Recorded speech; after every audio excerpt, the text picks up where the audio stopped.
Hi, Tadasi. Hi, Tuan. How are you? Oh, very good. Can you hear me clearly? Yep. Okay. How cold now in Japan? Now it's in the morning. It was minus 1 degree of Celsius. It's very cold.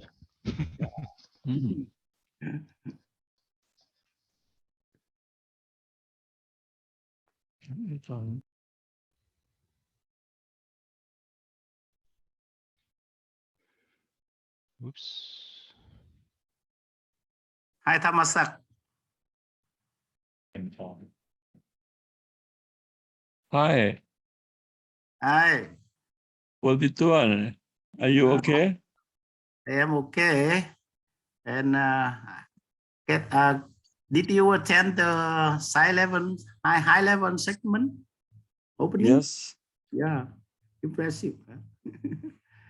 And in our list now, I show 65 participants of our. Okay.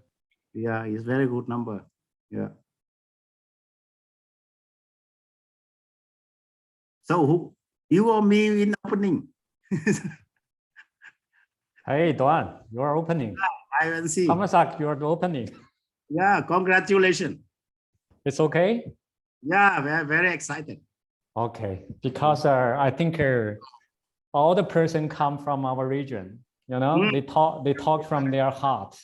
Yeah. So that's why I feel it's very, I think I also feel very touched by the message. Right. So we can do more from now. From now on. ผมเปิดแล้วไปเห็นผมก่อนเห็นอย่างนี้ใช่ไหมเปลี่ยน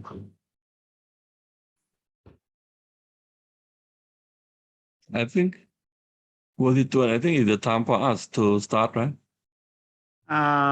Yes. Yeah. Thai coming. Yeah. พบชาวบ้าน Can I start or you start? Yeah, I would like to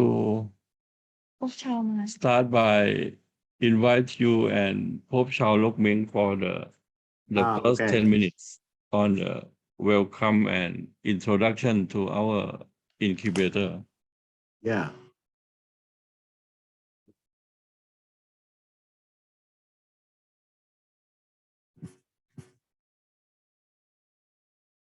Pope Chao, you Yes, I'm in. I think. ชาวพบชาวมาแล้วค่ะ Yeah. Yeah. Yes, thank you very much, Pope Chao. So, you can start now. Okay. Colleagues, friends, ladies and gentlemen, I have just talked with Thamasak that in the list we have more than 65 participants in our side event. And I saw many old friends, senior friends, and many new names. So it means that the network of coral reef people expanded. And I am very honored to welcome you all to the Incubator, to the side event of the recent kick-off conference for the Western Pacific and Eastern Ocean area in the framework of UN Decade of Ocean Science for Sustainable Development 2021 and 2030s. Our incubator, with short name Save Coral Reef, and full name is Save Our Corals, a partnership program catalyzing knowledge and ocean science solutions for enhancing coral reef resilience. And may I report that this idea have been developed following not short-term consultation we have some workshops, some online meeting, discuss together with the understanding that we have many national, regional, international initiative, even local initiative program for coral reef conservation. However, the integration among the initiative a little bit limited, and we discussed together and proposed that in the opportunity of the UN decade, we can develop the partnership to catch up together and working together of all initiative program project from different level, local, national, regional, and global level to support coral reef to be resilient in a changing world. Following the very excited side level opening and side level high level segment this afternoon, we can recognize that all stakeholders can work together. So we are happy to see in the event that we meet together not only scientists, the community, scientific community, but also we have other stakeholders who expected to work with us. So with the participation of from different stakeholders in our side event today, we believe that in next 10 years, the UN decade will give us opportunity to work together and to support coral reef for resilient support for enhancing coral reef resilience, to bring benefit to all, especially for the fishery and tourism sectors in our region. So on behalf of, I don't know, behalf of all of us, I welcome you all to the Incubator Save Our Corals. And I would like to invite Professor Joe Lục Minh, our senior colleague, will have some further speech. Lục Minh, please. Thank you, Tuan. And hello, everyone. It's really nice to see everyone again in this meeting. I will just proceed with my presentation and give you some of my views of what has been happening, especially from the past. Let me just share the screen first.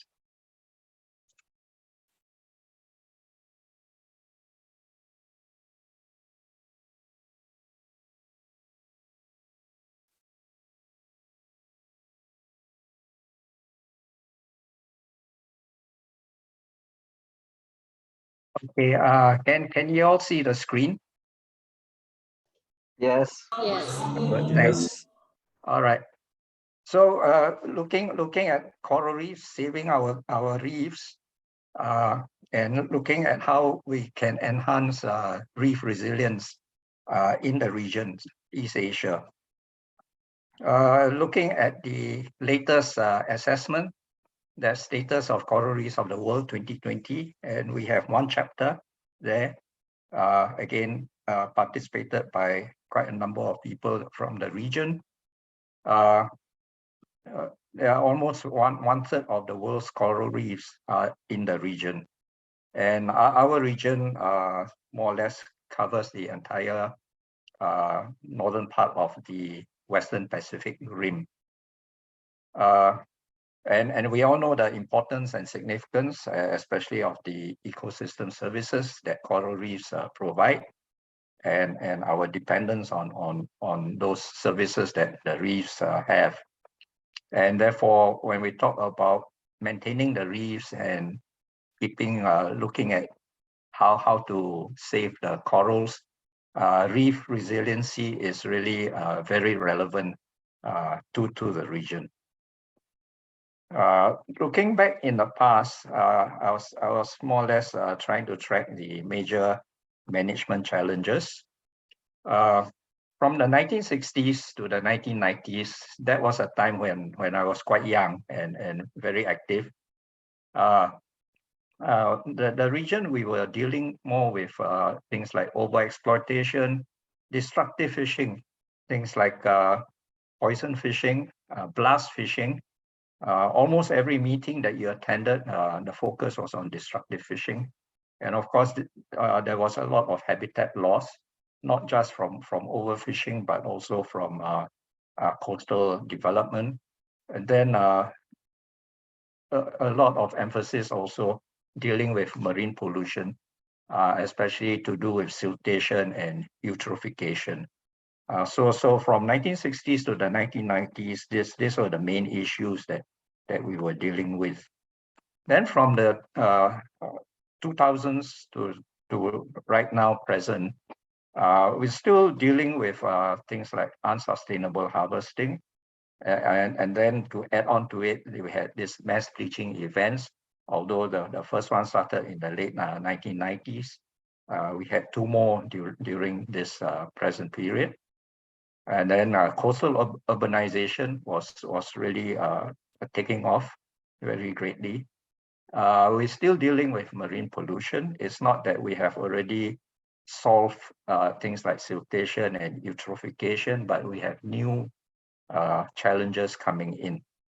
So now the focus is on plastic litter. And we also have issues with habitat restoration.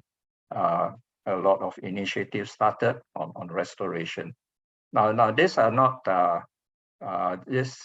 this summary is just based on very not well-defined timelines, but I just wanted to show that there is a change in the pressures, and we keep dealing with pressures as we move along.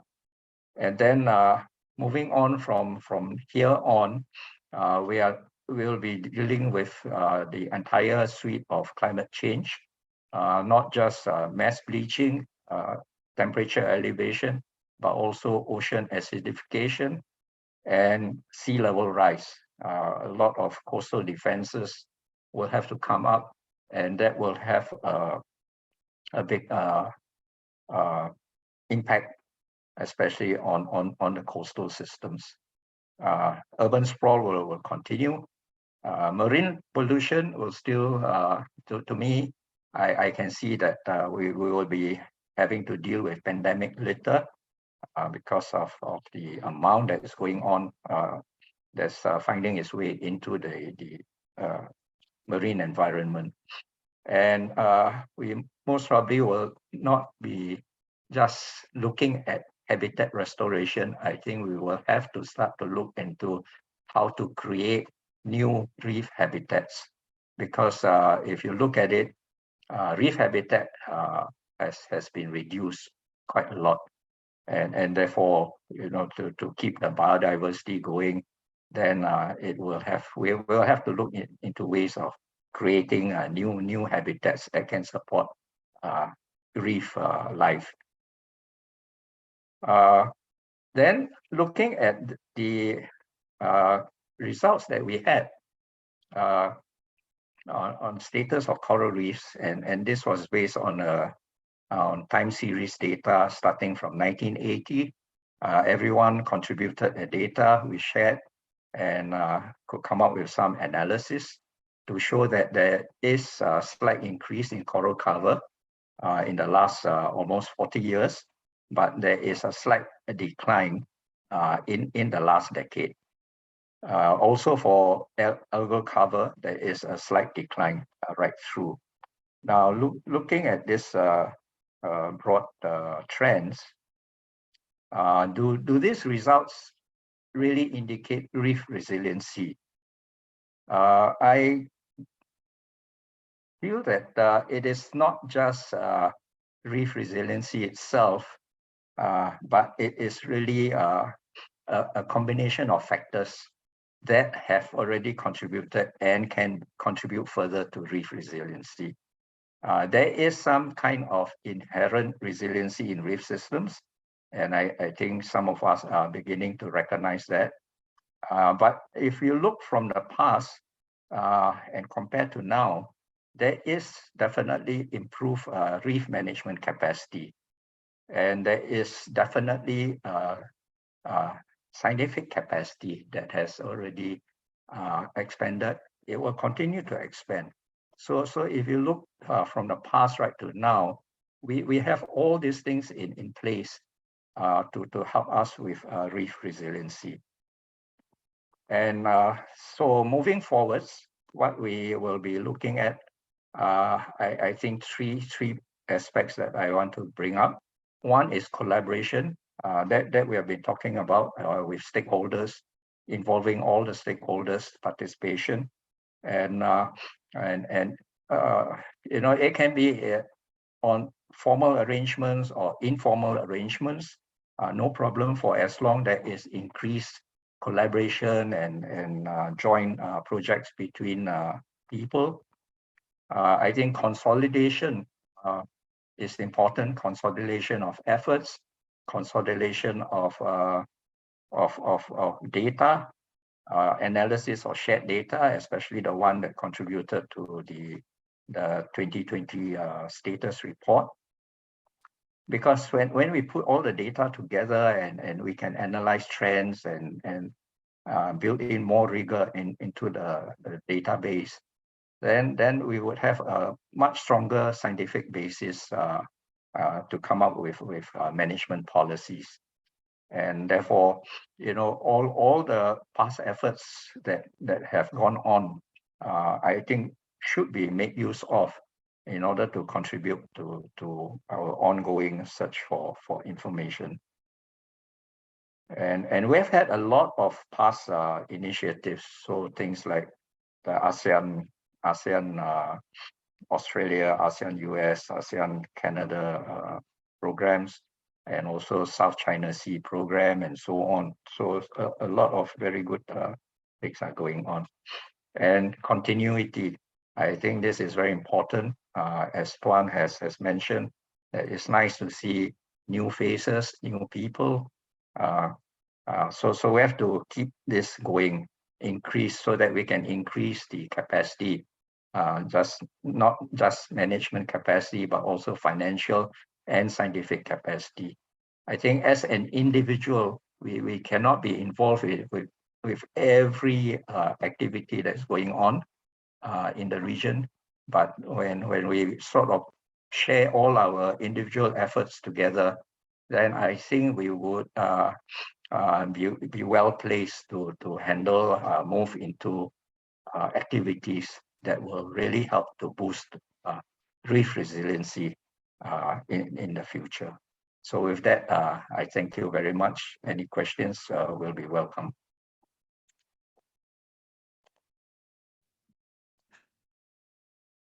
Thank you very much, Prof. Chao Luk Min, for your brief introduction to this incubator. I think we need 1 minute to take a photograph. So if possible, you just switch on your camera, and so my staff will take the photo within 1 minute, please.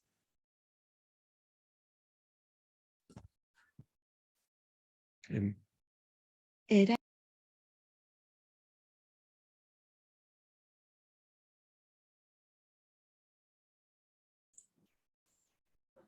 All right. 1, 2, 3. Okay. Are you okay? Okay.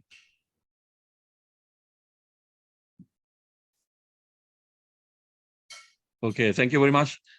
So I would like to move to my review for this incubator.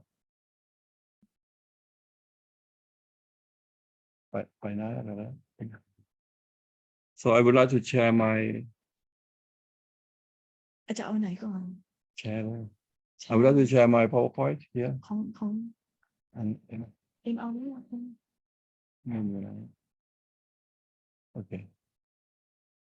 Okay. Thank you very much.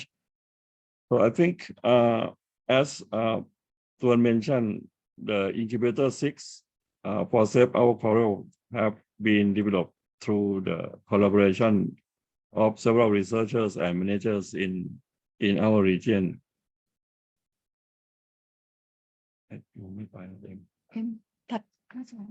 Okay. So in this incubator, we aim to answer several ocean decade challenges. For example, protect and restore coral ocean ecosystems and biodiversity, and unlock ocean-based solutions to climate change. And we will support several ocean decade actions, such as accelerate the generation or use of knowledge and understanding of the oceans within a specific focus on knowledge that will contribute to the achievement of the Sustainable Development Goals and complementary policy frameworks and so on. So in this incubator, it's been served as a think tank to bring together scientists and diverse stakeholders to come up with actionable ideas and direction for catalyzing knowledge and transformative ocean science solutions to enhance coral reef resilience.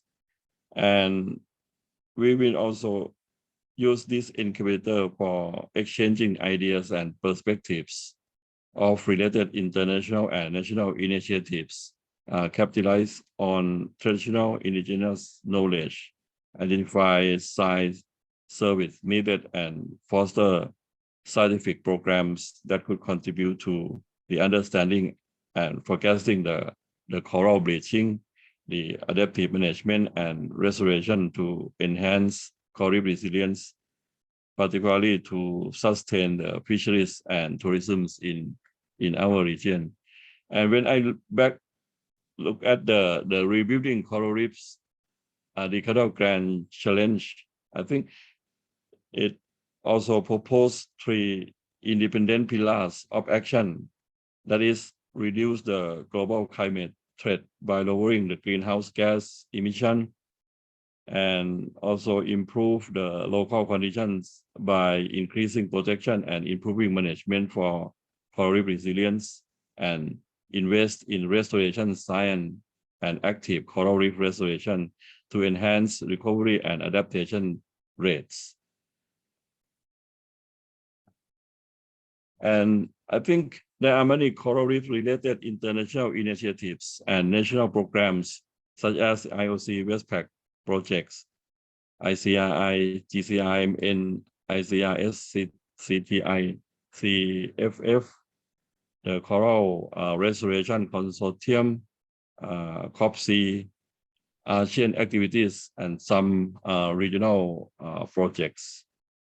And also we have Asia Pacific Coral Reef Society, the NOAA program, and some private projects, such as the Shibaho Reefs in Indonesia. For the regional integrated framework to support coral reefs in the Western Pacific to be resilient to change and healthy, the scientific research issue may include the driver and frequency of coral bleaching, forecasting system for warning coral bleaching at fine scale, variation of susceptibility of corals and reef organisms to heat stress and human impacts, and the acclimation and adaptation, natural recruitment of reef corals in different environments, as well as new technology and innovation to enhance coral reef restoration and also resilient-based management. And if we look at the capacity building and networking, we need effective operation of training and research centers in our region, maintaining and improvement of young scientist networks in the region, development of demonstration site networks, and also community-based participatory research. And for communication and outreach, public lectures and seminar, we still need educational exhibition and dissemination, transformative knowledge for adaptive management to sustain fisheries and tourism. And if we look at the research priority to support the application of resilient-based management, I think the important ones are protect diversity of species, habitats, and functional groups, maintain pathways of connectivity, reduce reef stressors, implement marine protected areas or marine protected area networks to support reef resilience. And there are many research priorities that we have to think about. And if we look at the implemented reef resilient assessment, there are many implemented reef resilient assessment in our region based on the survey of coral reef managers or from the literatures. And I think there are several recommendations for using reef resilient assessment for building local support, political will, stakeholder engagement, influencing decision makers. For example, the develop resilient assessment priorities in partnership with local stakeholders to ensure sharing of data collected and explore citizen science opportunities. And there are many recommendations. For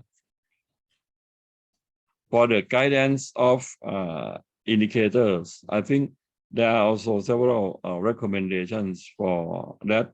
For example, utilize the locally relevant resilience indicator that have strong links to resistance or recovery based on the local knowledge, and that can be assessed using the same methodology for on time. And that is also, there are many recommendations. Yes, I think that on I would like to review for this incubator that we are going to talk in this one later on.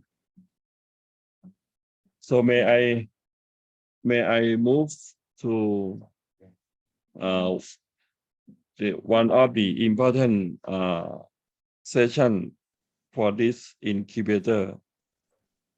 That is knowledge gaps, experience, and lessons learned towards building more resilient coral reefs in a changing climate. So we will start with the Global Coral Reef Modeling Network from East Asia and Southeast Asia by Tadashi Kimura and Karen Tun. Tadashi is from Japan Wildlife Research Center and Karen is from National Parks Board of Singapore.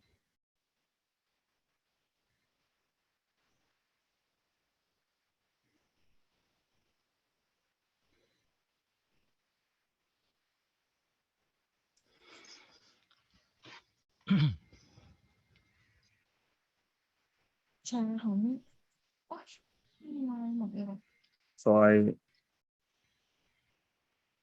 will share screen for Tadashi. Okay.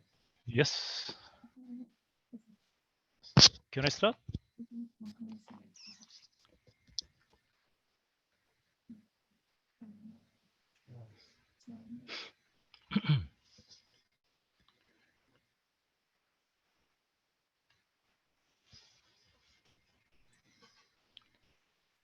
Okay. Then.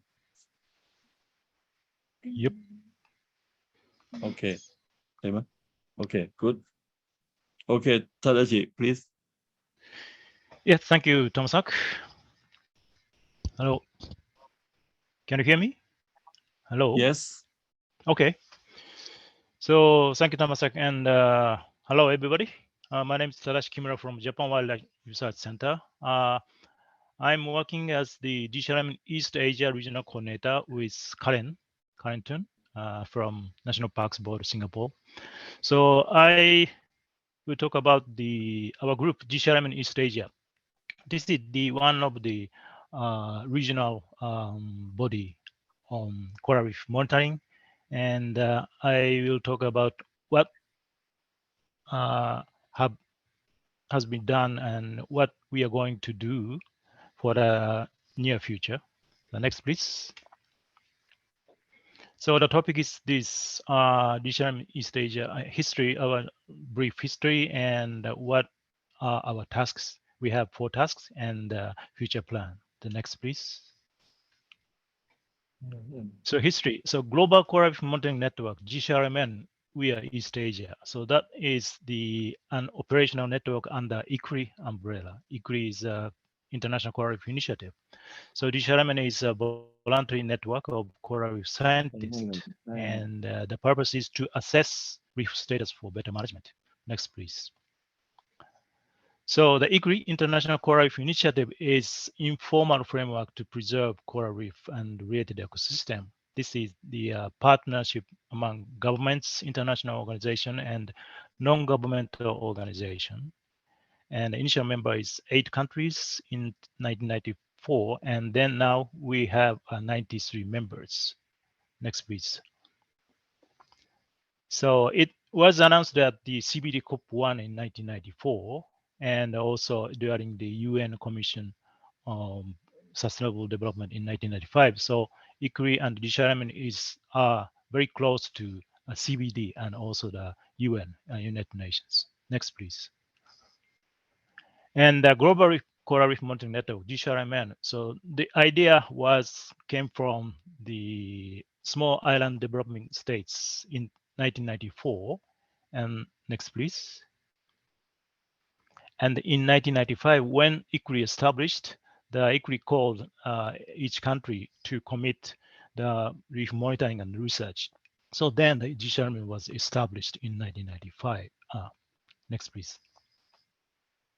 So this is the structure of ICRI and the GCRMN. ICRI is a body framework of government and international organization and NGOs, and they are doing decision-making on coral conservation. And GCRMN is a network of coral scientists.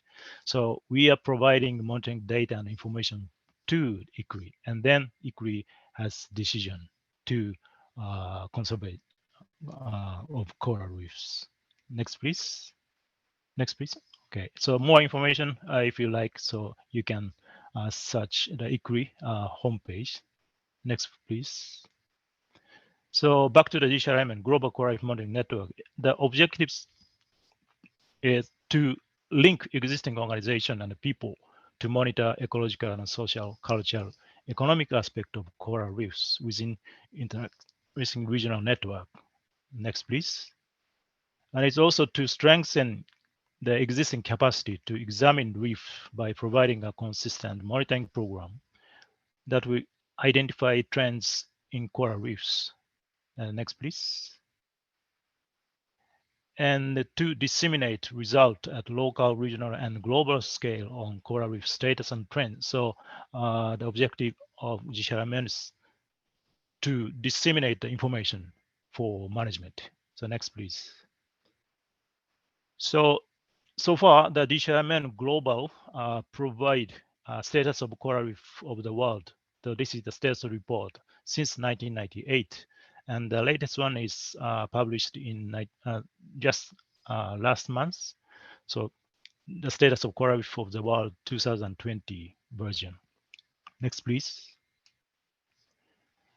So the DCRMN was operated through the 17 regional networks, and we are one of the this region. So next, please. So we have 17 nodes, and then next, please. So we are here. So Northeast Asia, Japan, China, and South Korea. and Southeast Asia. Next, please. So Gishamen, East Asia, we have own history. So since 1998, so we have 4 phases since 1998. Next, please. So the first phase from 1998 to 2000.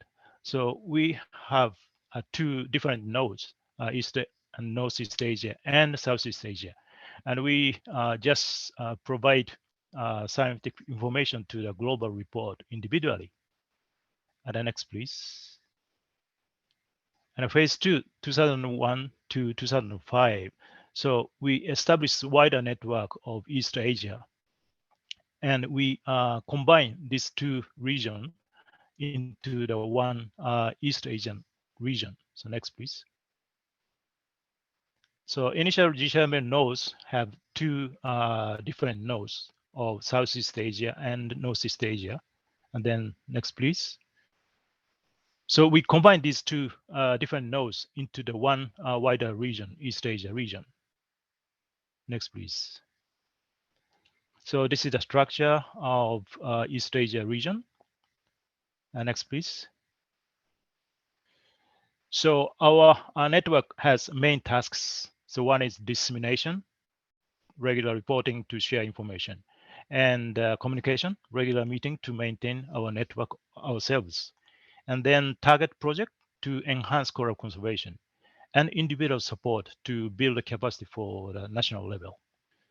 Next, please. So the task 1, dissemination. So as the global coral reef network published a global report, we are trying to publish the regional report since 2004. So we already have 4 regional report, and the latest one will be coming next month soon. Next, please. And communication, we maintain our network by the regular meeting, and also we have using the side meeting at the international meeting. Next, please. And we also organize Asia Pacific Coral Reef Symposium to share the information of coral reef research in the region, and also provide a venue for the regional scientists, especially for the younger generation, to focus more on regional issues. So we already have 1, 2, 3, 4 Asia Pacific Coral Reef Symposium, and the next one, but the 5th will be in Singapore in 2023. Next, please. So a number of participants are growing very fast. From the first one, 2006, we have only 200 participants. And then the latest one, 2018 in Philippines, we have over 600. So in 2023 in Singapore, we maybe have more participants. Next, please. And we also try to formulate more stronger body of coordination in this region. So the calls Asia Pacific Coral Reef Society. It was announced in 2010 during the Phuket Asia Pacific Coral Reef Symposium. The purpose is to strengthen and visualize regional network, and for more active effort on research and conservation. And we have a chairman, Prof. Cho, and we have steering committee consisting of the DCRM national and regional coordinators. Next, please. So this is the structure of the steering committee of Asia Pacific Coral Reef Society. Next, please. So target action. So our third task. Now we have a regional data analysis project to identify current situational trends and a more scientific approach, mass data analysis for the regional reporting, and also to establish mechanism of regular assessment in the region. And also it's to build a capacity of younger scientists. Next, please. We formulate a task force team under the supervised by the Prof. Cho, and we have a working team, Professor Dang Wei and his students, Samuel Chan and Jay Wong, are the main working team. And we have an advisor, Alan Chen in Taiwan and Hiro Yamano in Japan, and CY Kuo in Taiwan, and Vivian Lam in Hong Kong. And we have coordinator Karen and myself to collect data from the national coordinator data providers. Next, please. So we start this project since 2017 with the pilot analysis, and we have we spent 2 years to do the overall analysis, and now we are finalizing a report, and also we provide the same data to the global analysis that produced a global report recently. Next, please. Next, please. Okay. So this next on. No. Back to the. Could you back to the? Yes. This is the still draft. It will be published in December next month, maybe December 21st.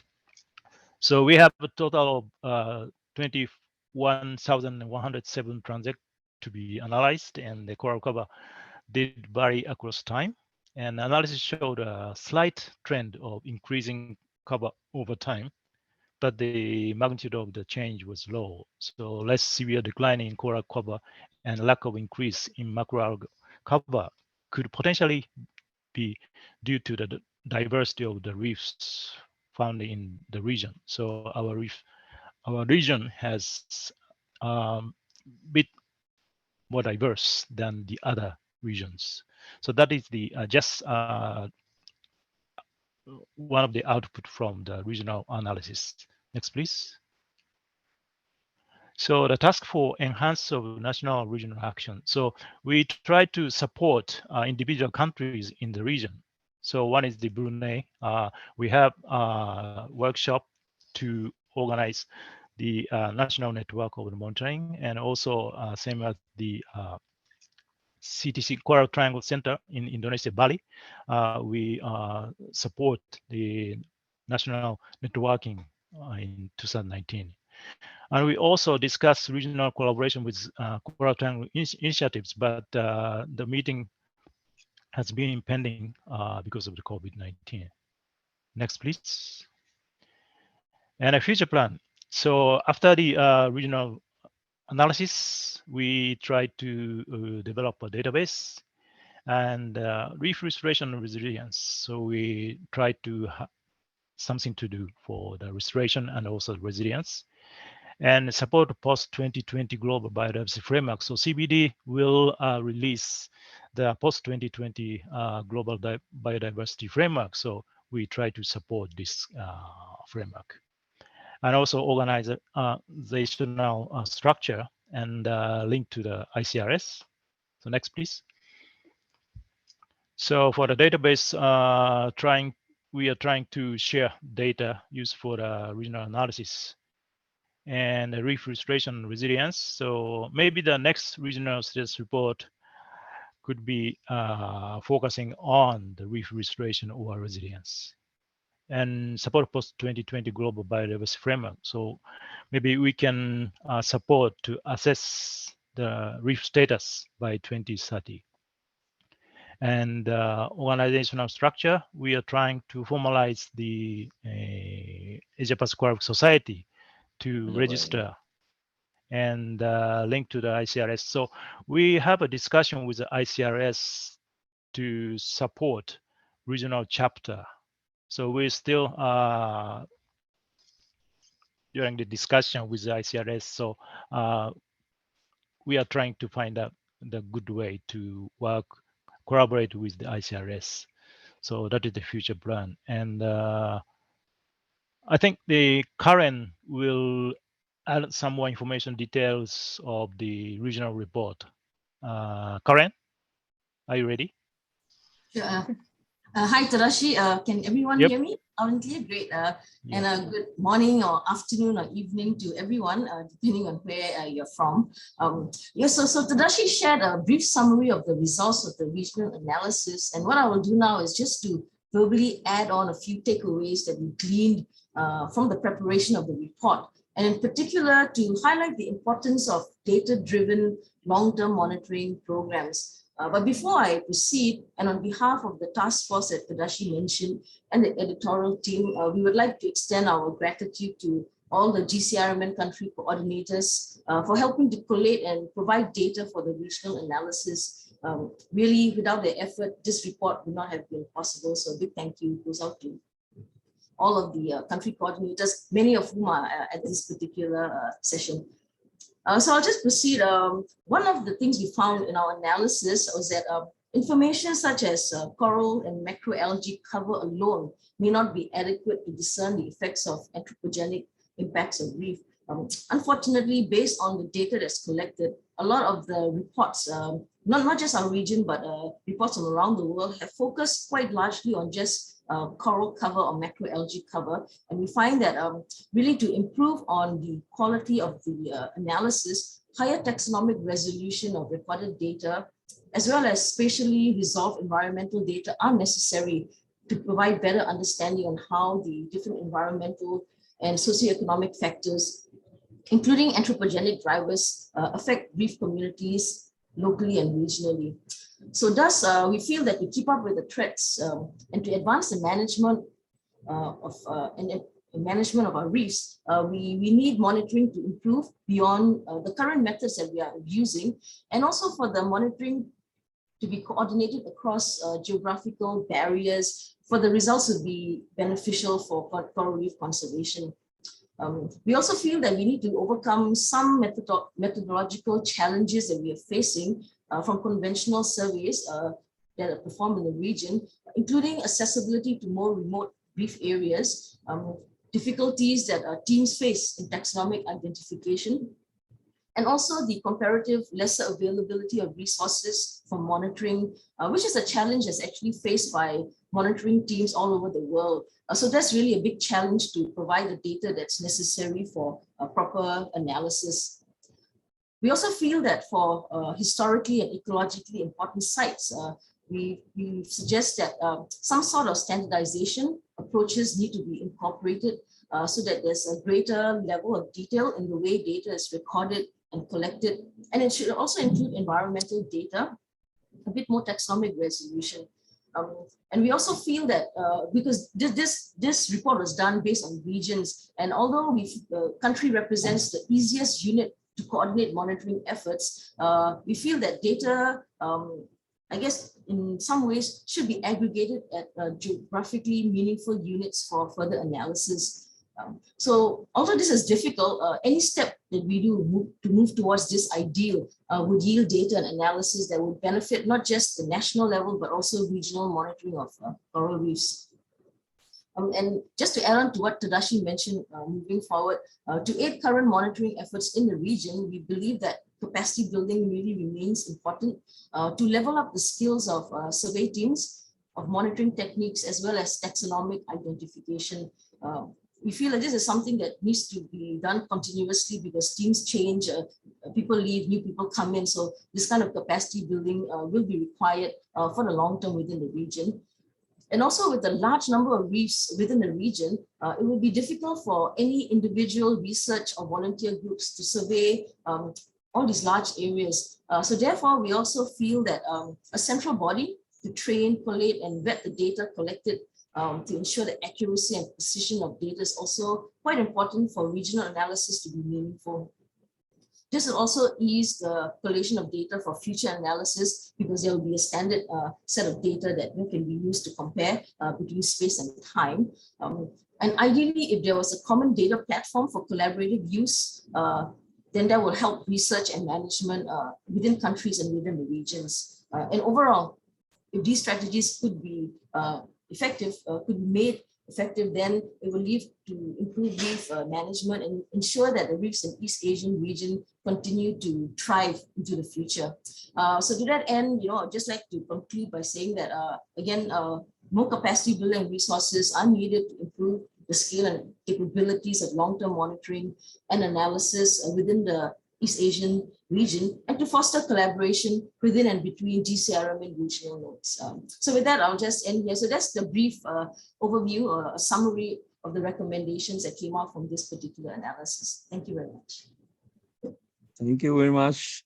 Thank you very much, Tadashi and Karen, for sharing your long-term information of the GCRM in East Asia and Southeast Asia. Yeah, thank you very much.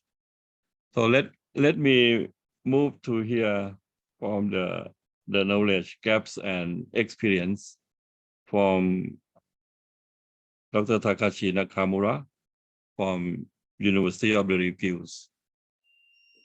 Nakamura Sensei, please. Thank you. Can you hear me? Yes. Okay. So let me start. My name is Takashi Nakamura from the University of the Ryukyus. I'm very glad that see all the faces again, and good evening and good afternoon, everyone. Let me share my some of the studies related to the resilience of coral reefs in Okinawa and Japan. So I guess everyone knows that coral bleaching is the biggest problem so far, but what happened in the last several years, we have seen the worst cases of back-to-back mass-scale bleaching events around the world. And this is where we usually study in Japan. It's called the Sekisei Lagoon, the largest coral reef ecosystems in Japan. That's about 31 sites for an annual survey. And what happened in 2016 with the lowest number of typhoons approached this area, the temperature of the summertime sea surface raised up above 30 degrees Celsius for a couple of months. That made the seawater temperature very heated for a couple of months. That leads to the mass-scale bleaching event in this region. This is the example of the Chloropus hyacinthus, the tabular corals. The black part means the colonies are already dead. White means totally bleached. And pale colors are noted in those different colors. So that means that most of this population has been devastated in this single year event. Let's see one of the sites in the near the Taketomi Island here. It's being a very famous diving spot for leisure scuba diving. It's called the Milky Way because there are lots of corals covering all the surface of the bottom. The left upper side is the view taken in the 1 year before the bleaching event. And in the middle, it's taken in the most heated months of September in 2016. You can see the difference in corals. It's already bleached and some are already dead. And after a couple of months later in next year, most of the colonies are already dead, covered by algae or bacteria and so on. So it's hard to find the live corals in these sites. That happened in just 1 year. And in summary, most of the corals, around more than 95% of the major coral species are bleached, and more than 80% of them are dead in a single year event. So we know that removing key organisms from the environment ecosystem is going to alter the environment itself. So this mass-scale bleaching event removed most of the mature colonies of corals from those sites that suppressed the larval supply of new corals.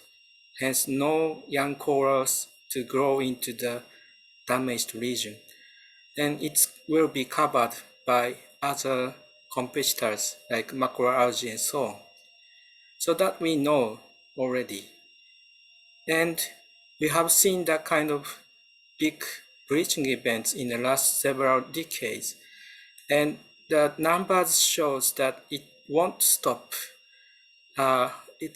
Sadly, it will come again.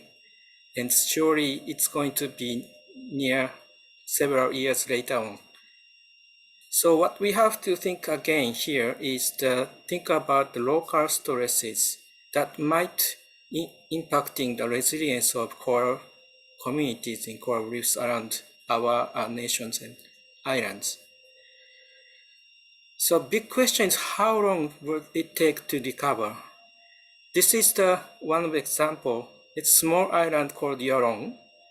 It's surrounded by nice, beautiful coral reefs. The population is around 5,000. It's not so big. It's been impacted by 1998 mass bleaching event. So almost all the corals are wiped out on that year.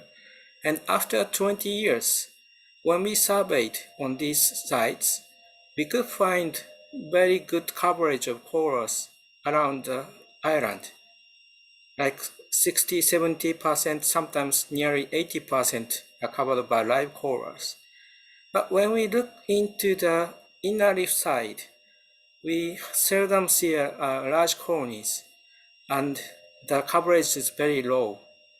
But it wasn't like this in several decades earlier, like in 1960s and 80s. There were lots of acroporid corals covering the sea, shallow water in these reef systems. This is the picture taken in 1980s. Up above is the view in 40 years ago. And now it's like the one in the below. There's no corals whatsoever, so it's very difficult to understand what's going to happen. So big question is why?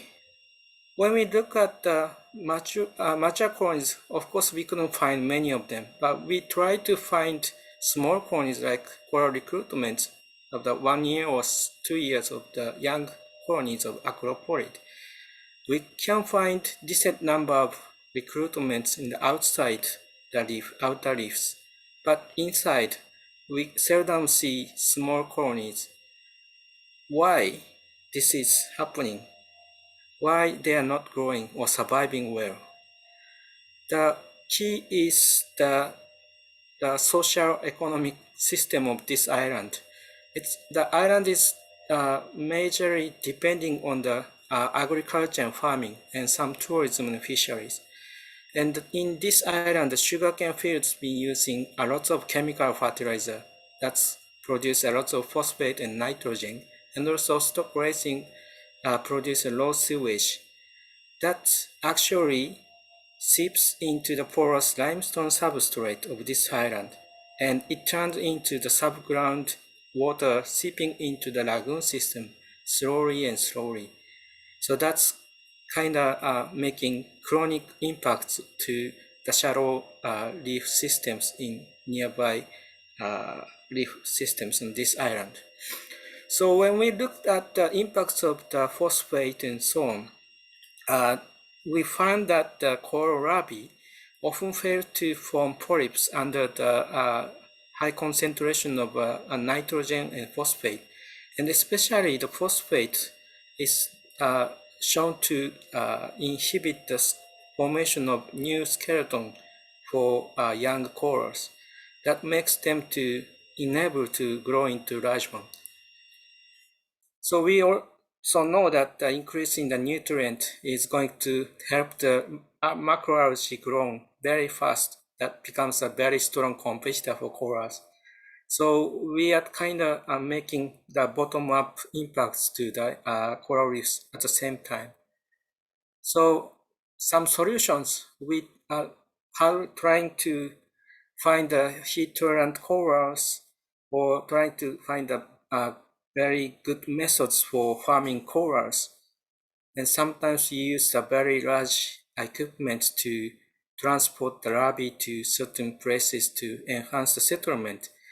But in reality, we have to face that we need to reverse the environment because they cannot survive in the worst condition, even if they have a strong tolerance to heat or so on. So what we have to do is we have to consider the terrestrial impacts and so on, like the reducing pollutions, overexploitation or so on. So sorry, I think I overshot time, but that's gonna be my last slide. Thank you very much. Thank you very much, Nakamura Sensei. It's very exciting for me for your talks. Okay, let me move to a case study or experience from the Philippines. May we have Dr. Crito Nanula from University of the Philippines. Think it's your time. So my staff will share the PowerPoint for you. Okay. Okay, thank you very much, Tamasak. So good day, everyone. It's afternoon here right now in the Philippines. So this presentation is the effort done by the Marine Support Network, or MSN, in the Philippines for more than 3 decades now. This network is a group not only of marine scientists, but including others who support our struggle in protecting the coral reefs in the country. So this photo was taken into Bataha Reef Natural Park, one of the largest protected area in the country. It is located in the middle of the Sulu Sea. Next slide, please. As seen in the inset map. And then this was during the inventory that we did for the size class distribution of Apollyon wrasse in 2017. So the paper was published in this 2021 after a rigorous review. So you might want to ask why I use this image for my introduction. Well, aside from my promoting our own publication, the main reason was that this species has been declared by Labidas et al. In 2016 being extirpated in some parts of the country. Move with your slide. Now I'm still in the introduction. It's okay. And primarily because of the high demand of the species juvenile stage or the plate size under the live reef fish food trade. Its presence in some parts of the country, particularly to Bataha Reef, is clear indication that it's not yet too late to conserve them.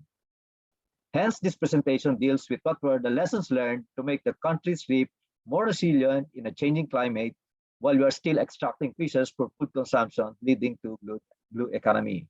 In this presentation, I will talk about the historical efforts that the Philippines did for the sustainability of marine resources through the existence of MPAs. Next slide, please.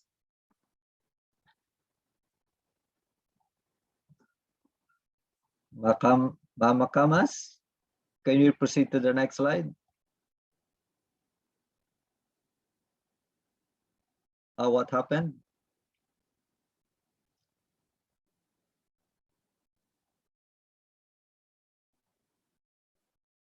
Next slide. Next slide. Why?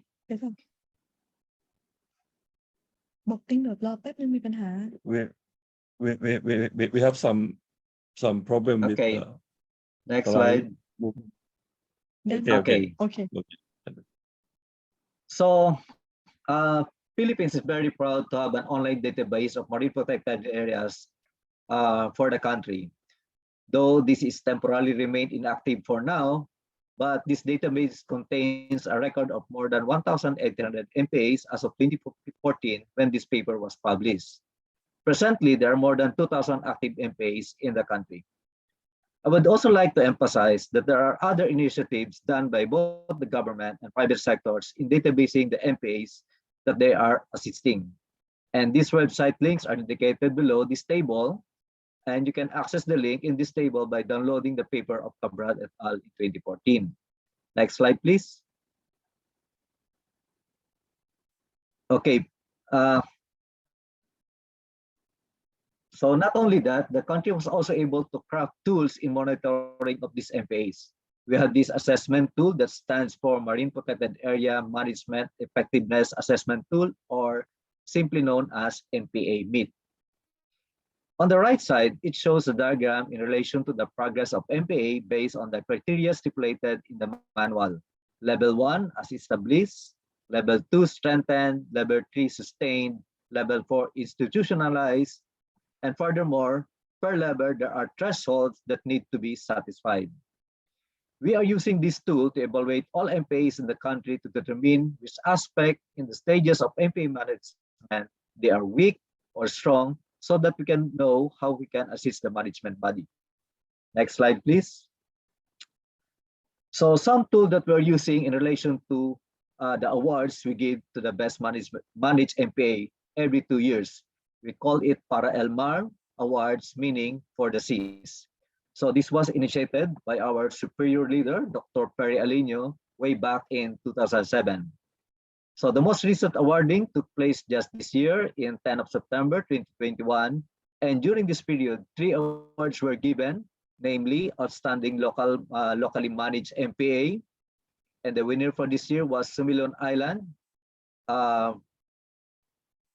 and Marine Sanctuary, the oldest locally managed in the country that were established in 1974, initiated by Dr. Angel Alcala. Sumilon is located in the Visayas region as indicated in the insert map.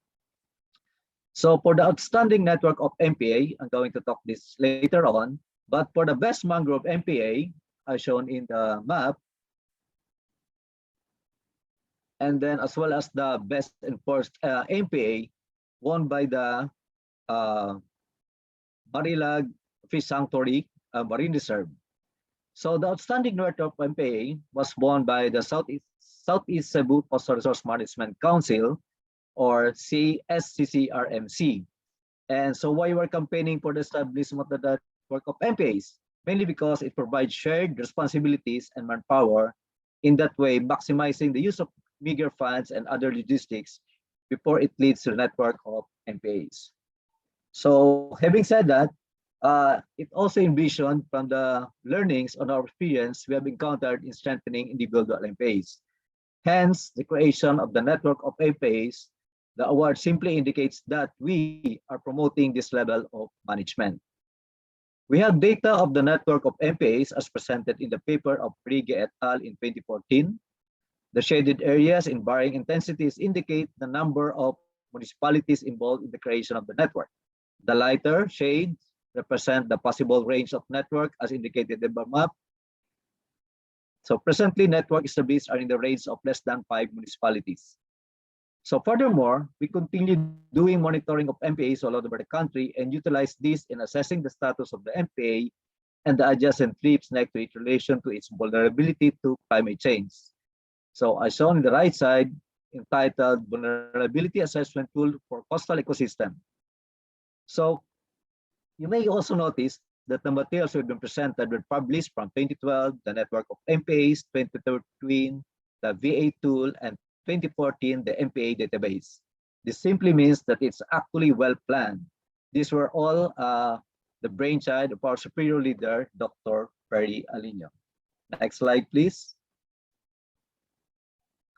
Oh, come again, sorry, next slide, please.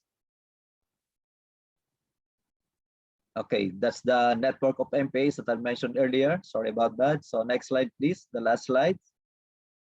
So making these tools available in our own capacity, we continuously conduct in assisting the monitoring of these MPAs within our region. For example, I am from Davao Gulf, as shown in the map, and I committed myself to monitor the MPAs in the area as indicated by the blue and red dots. I am very lucky that I got involved in various projects funded by both private and government sectors. Right now, I have a long data set of fish visual census data from the Davao Gulf that started way back in 1996. Though it was not a yearly basis, but we were able to conduct surveys on an intermittent manner. So at the same time, my other colleagues are doing their own monitoring where they are based. We have more than 300 warm bodies right now distributed all over the country. And just like what our mentor, Dr. Alino, did to me, after I earned my doctoral degree, 2 years after that, I also started to mentor others. I am proud to say that I was able to encourage more than 8 researchers. Some are now in their graduate school to continue our mandate and roles in conserving, protecting, and managing the coral reefs in the country in a changing climate. Thank you very much. Thank you very much, Dr. Tito Nanola, for very good experience from the Philippines. May I move to the lesson learned from Vietnam? I think we have Dr. Huong Son Ben from Institute of Oceanography, Vietnam. So let me share my PowerPoint. Hello, everybody. Can you hear me? I hear you, but okay, I'm trying to share the PowerPoint presentation. Good one. Okay. Good. Yeah. Okay. Okay. Good. Yeah. So today I give us a brief talk about experience and lesson learned from Vietnam for resilient coral reef, particularly in involvement of local communities. So please next slide. Yeah. The first we have a establishment of the area for sustainable of the habitat and resource management by local community inside or outside MBAs. For estimate of a small sanctuary inside of MBA by a local community, and also small sanctuary in non-MBA management by local community. For example, in Kulacham MBA, we established inside MBA. And for example, in the Queen, we also the establishment of the non-MBA. Or even in the Rantau, we also establishment of the non-MBA management of by a local community. And we also training on coral reef monitoring for local community and tourist sector. Next slide, please. Yeah, for local involvement in restoration of the coral reef. Here we also training on technique for restoration of coral reef and monitoring for MBA staff and local community. And also establishment of the nursery sites and translating coral at the degrees reef inside or outside of MBA. For example, in Kulacham MBA, we make a nursery area inside of the MBA. And even in, for example, in Phu Quoc, in the south of Vietnam, MBA, we also next make the nursery area, and we also make the monitoring of restoration sites. Next slide, please. Yeah. And in Vietnam, we have science-based management of the coral reef and related resource at the tourist sites. For the first, we're training skill for management and restoration of habitats and related resource for staff or private sector.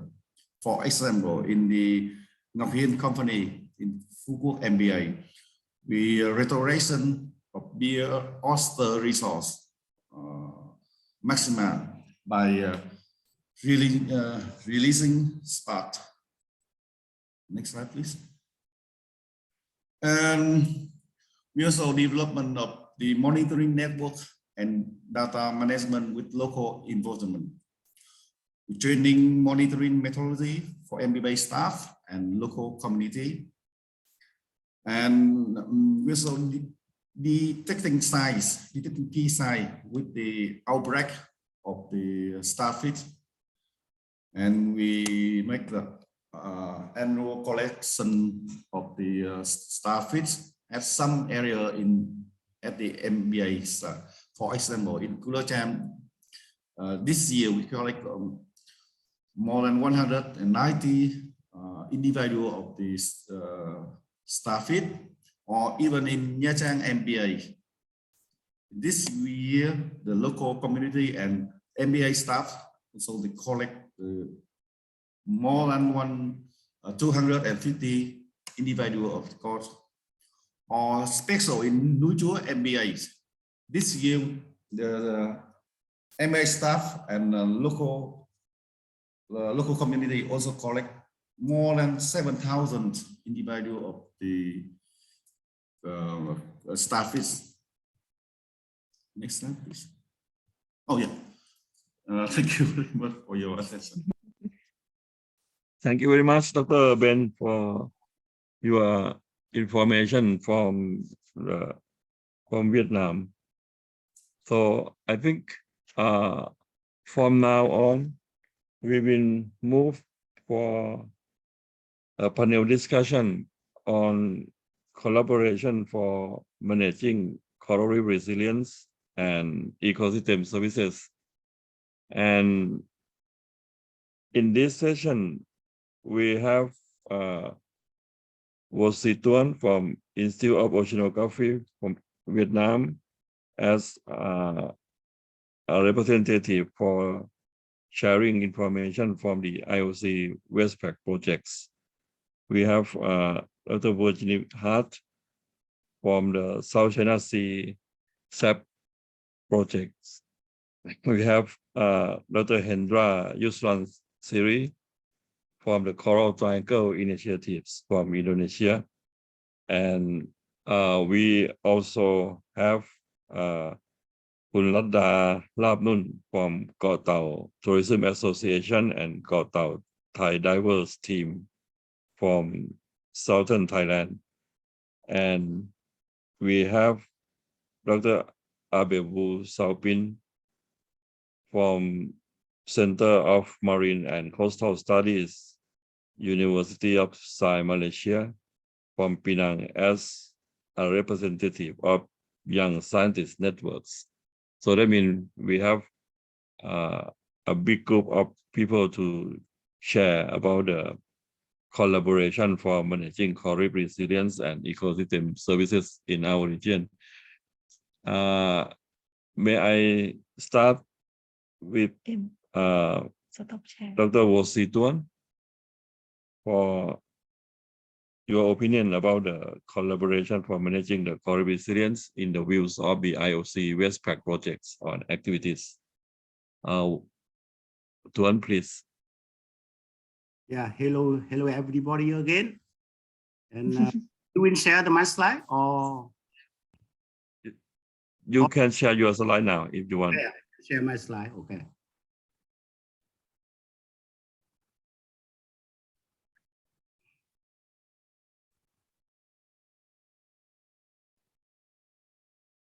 Okay, as introduced by Thamasak, I have a short talk about the IOC WESTPAC ongoing activity related to coral reef research, training and management, and perspective on collaboration. And as some of you are aware, the WESTPAC have a quite diverse structures with two system ocean observation systems, 16 project program working group, and 2 and 5 research and training centers, and among them quite many related to coral reef. You can see here in the list, we have some project from IOC, coral reef conservation, led by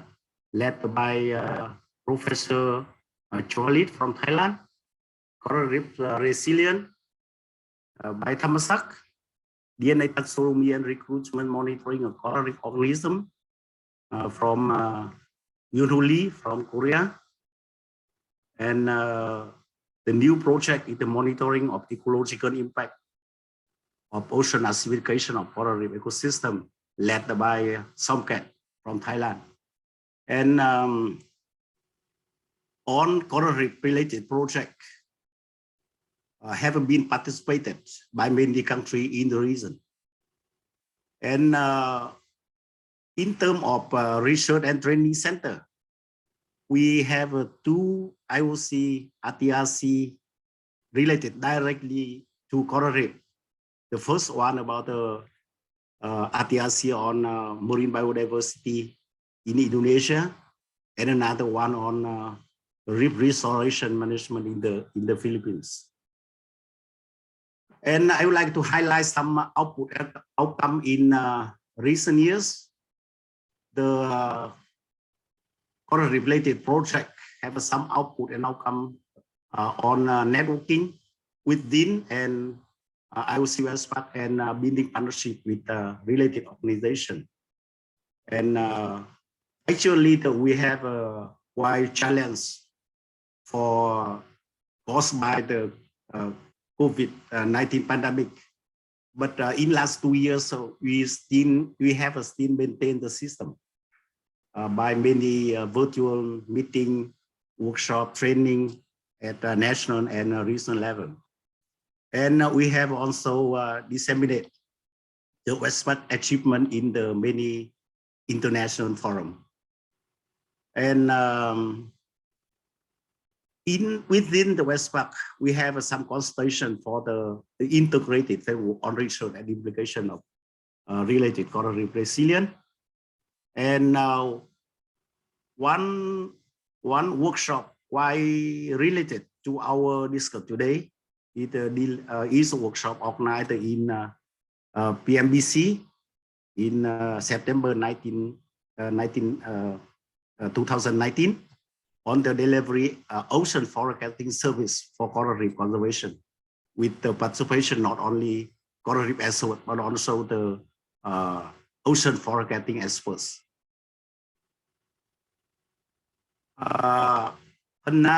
Second output and outcome important is on capacity development and knowledge and technology transferring.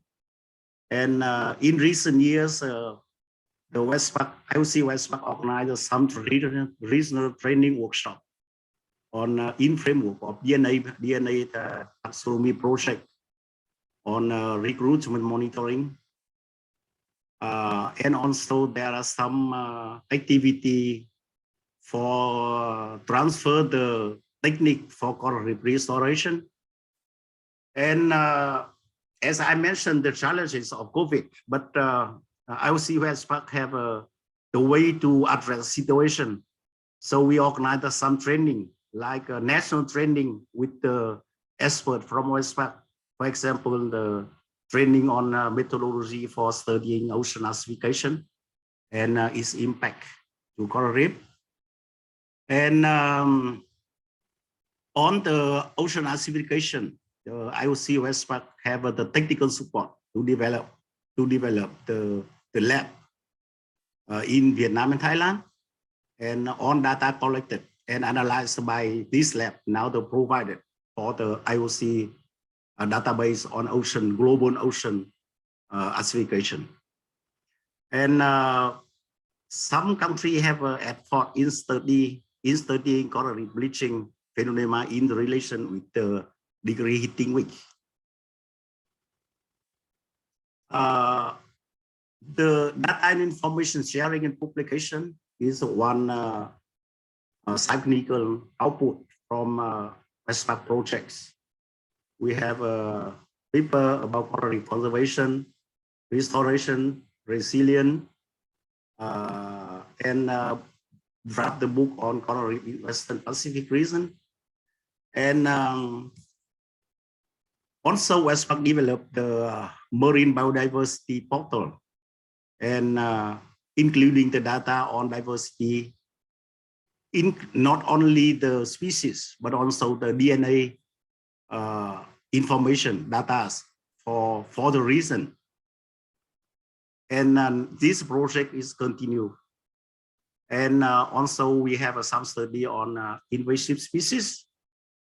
Okay, so you can mention we have some challenges in last 2 years, but based on the long-term activity of the coral reef related project in the region, we believe that and have a discuss about the future plan. And following the discussion, we have some. We would like to raise some perspectives for regional cooperation. And as I mentioned in the beginning, in the framework of the UNDP, it is the important in the region we can develop a partnership program for coral reef resilience for the whole region. And we can work together to exchange efficient technology protocol on coral reef restoration and conservation and habitat mapping. And this morning we have also the incubator on habitat mapping. So focusing on seagrass, but I think that in the future the coral reef mapping based using the remote sensing technique is very important for adaptive management. And as mentioned by colleagues from Japan on coral bleaching, and we understand that the coral bleaching become more frequent and more complicated. And coral reef, the big question is the coral reef can be resilient against the bleaching and causing the after effect on social economic sectors. So we need to work together to understand and forecasting the coral bleaching related to climate change. And at the site level, we understand that the effectiveness of management depends much on the site level activity. So the scientists and policymakers have worked closely to support the local authority in coral reef management, focusing on provision of transformative knowledge for adaptive management to sustain fishery and tourism. And the exchange of practices and lessons learned is very important. And we are following our discussion, series of discussion about the future plan. We found that young scientists in our region, it is a little bit hesitant to be play the role, leading role for the few activities. So we should get a solution that we have to support them by training and research, not only training from the course, but we need to give them opportunity to work following trainings. So in this regard, the role of research and training center, regional training and research center played a quite important role for development of earlier career scientists. And the last but not least, we work together to build the network of regional young scientists for coral reef resilience to climate change and human impact for coral reef resilience based management. And we expect that we have a new generation include the young scientists who are excellent in science, but also they know how to trans knowledge for the management and to link between the science and society. That is very important for our future in next 10 years. Thank you very much. Thank you very much, Tuan. May I move to hear from the South China Sea SAP project from Dr. Virginie Hart.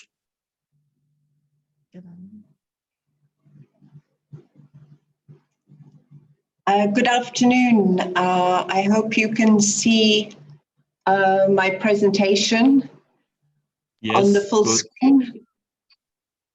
Thank you, and thank you very much for the invitation to participate. I have been taking frantic notes of all the presentations up to this point. The information is has been incredibly dense, and I'm looking forward also to the discussions on the next steps, because this will be of great importance with regards to the South China Sea project. So my name is Vishni Hart, and I'm the Senior Project Manager of the UNEP-JEF South China Sea SAP project. So many of you may have been involved in the previous UNEP-JEF SAP project that was implemented up to 2008. So this is the next phase. In summary, it's the timeline of the project. It began in 2018, but due to several reasons, including COVID, we've been working in earnest since the beginning of last year, and we have until 2024 to implement the project. There's JEF funding of 15 million with about 83 million in co-financing US dollars. The participating countries are Cambodia, China, Indonesia, and Philippines, Thailand, Vietnam, and we have 2 executing agencies, UNOPS and CIFDEC. And the objective overall of the project is to support the implementation of the adopted Strategic Action Programme for the marine and coastal environment. So there are a number of activities and targets that were adopted, and these include all manner of habitat restoration and management, and pollution, addressing marine pollution, MPAs, also a number of activities for capacity building, coordination, communication. So it's quite a significant project, which is now being more closely aligned with Agenda 2030 and the new CBD post-2020 framework. And so I will only focus on the outcome that is relevant to coral reefs. I will say a few extra words on other activities that are related. So we have 4 outputs that are expected to be achieved from the project. These outputs are being executed at the national level. I list here the national lead agencies in each of the participating countries. And at the moment, there is 46 identified sites, but this is under review and revision at the moment. These are the original sites that were identified in the SAP. As you can see, 46 sites, and with activities to address over 110,000 hectares to do with management, building management capacity at the sites, enforcing and developing management approaches, policy, legal and institutional reforms, tools, and mechanism for monitoring ecological and socioeconomic indicators. So we're at a very key point, and that's why I'm really delighted also to participate with you today, is that we're just preparing now for the first regional working group on coral reefs on the 2nd of December. So after this meeting, it would be very good to coordinate with some of you who would like to also participate in this meeting that have not been invited. So this will be really launching the work, the mandate of the working group on coral reefs for the next 2 years. There's 2 levels to this, which are important. One is coordination of the project activities, but then there's also, we should discuss, and this will be very interesting to hear from all of you as well, creating an expert group that can support the project activities. So then ensure, so some of the recommendations also include ensure relevant national experts to participate in the coral reef national committees that are being established for each participating country. At the moment, there is a finalization of a revision of sites and activities to be implemented from 2022 until the end of 2023. So this is important that we have cooperation between national experts at this stage. And then also to look at how we combine data and information gathering. This has already been stressed. We have one of the activities under the project is to, there were previous national reports on coral reefs. Those will be updated. Also, the transboundary diagnostic and the strategic action program are planned to be revised in 2023. So we need to develop a methodology of how we collect data and information, not just from within the project, but from all relevant initiatives. And then I would also add a kind of recommendation that that perhaps we can look at, because we have a number of capacity building and trainings planned, as well as additional meetings of the working group on coral reefs. So maybe we can make a work plan of combining some of our meetings and our trainings over the next 2 years.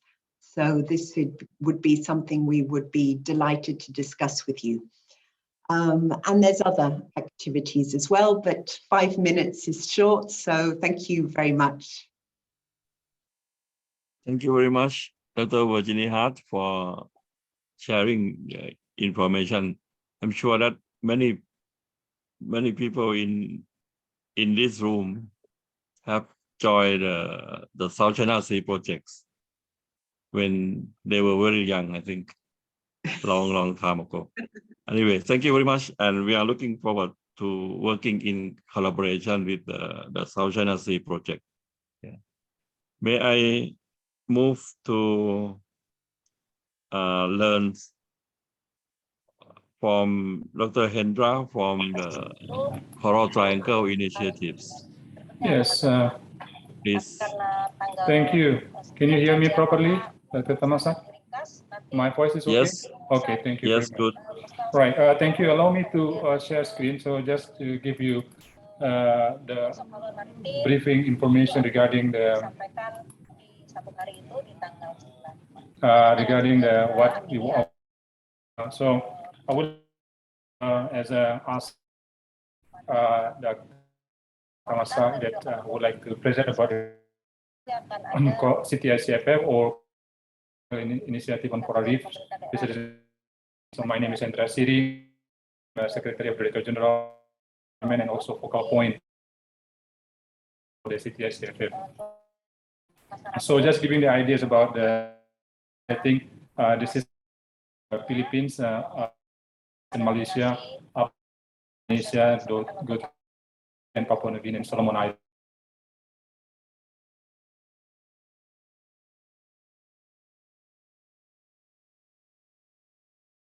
The ground nursery of this. Now you see that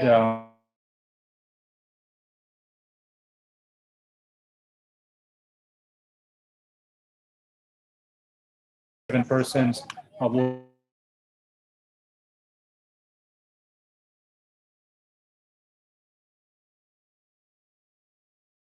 the abundance of the area, and then also this is a route from the 6 leading countries joined together in Manado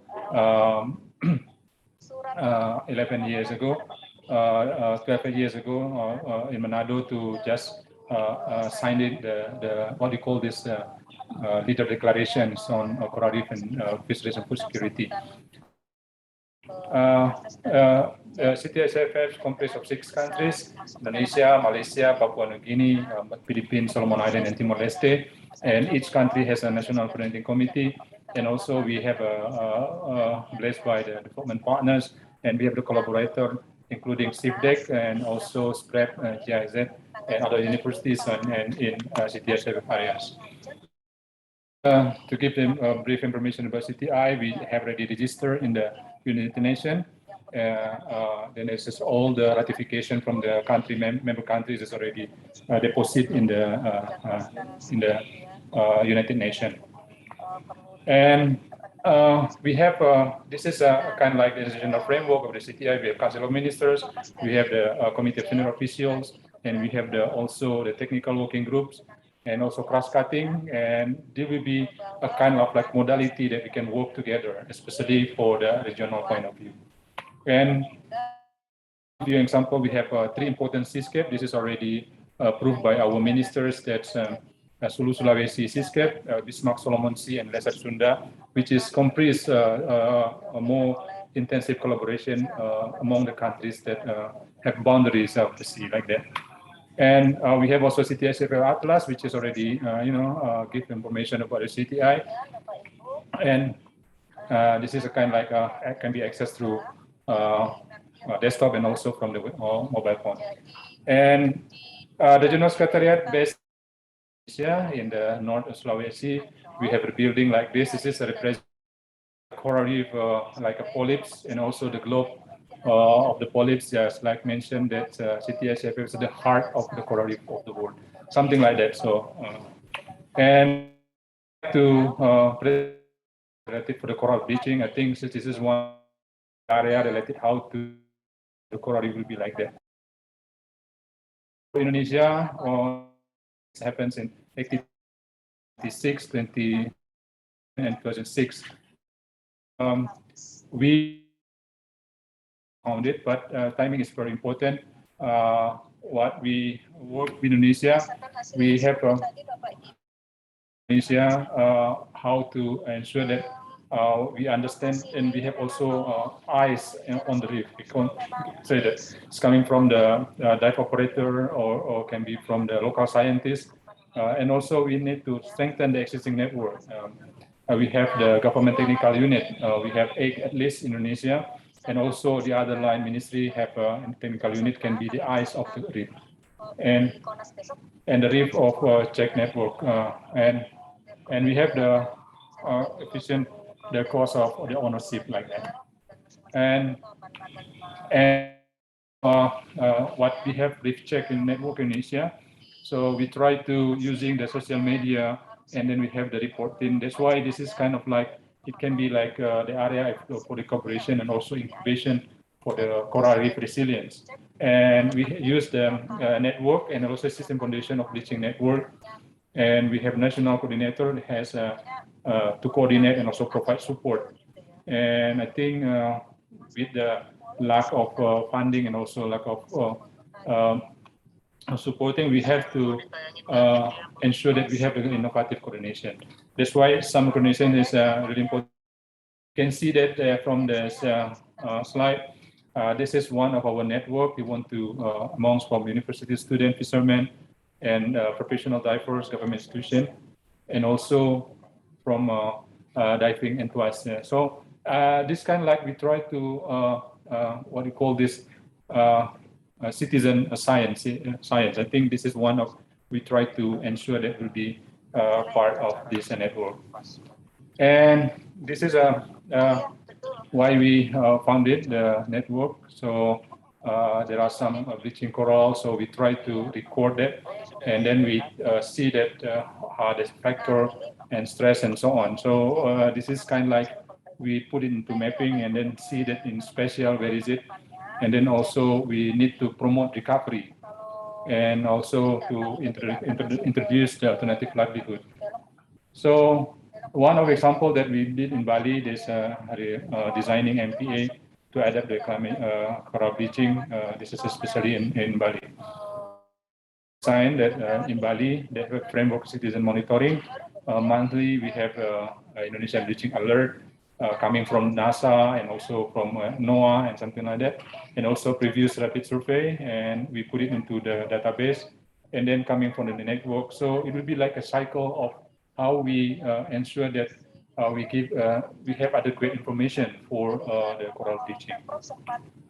I think I would like to conclude my presentation on this. So this is a kind of like a monitoring that for the coral bleaching in Indonesia, and for coral incubation. I think this is we need to strengthen this gap of knowledge. I think because how to ensure the citizens, the science will be there and then can be monitored, and then we can have more eyes on Reef. Thank you, Dr. Tamasak, and look forward to having.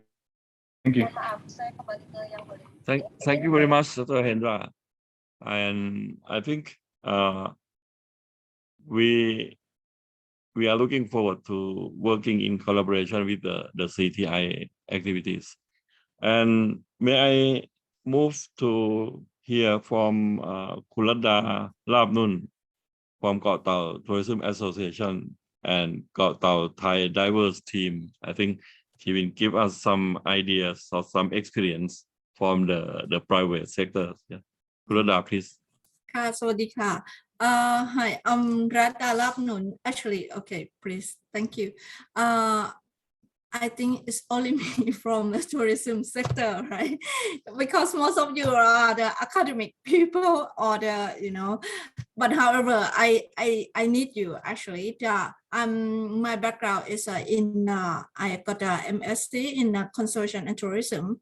Actually, I will call myself as a integrator rather than scientist or the conservationist or the tourism organizer or anything, but I think because I used to work with the many international organizations such as IUCN, UNDP, or etc. etc.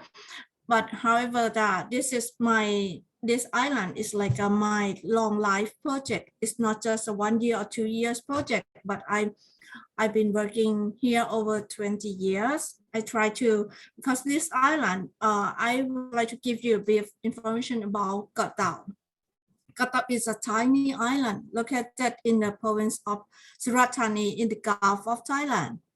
And Got Tau is proudly known as a turtle island because of its incredible marine life. And you can move the slide, please. You can move to the next one because I will talk and this is our island.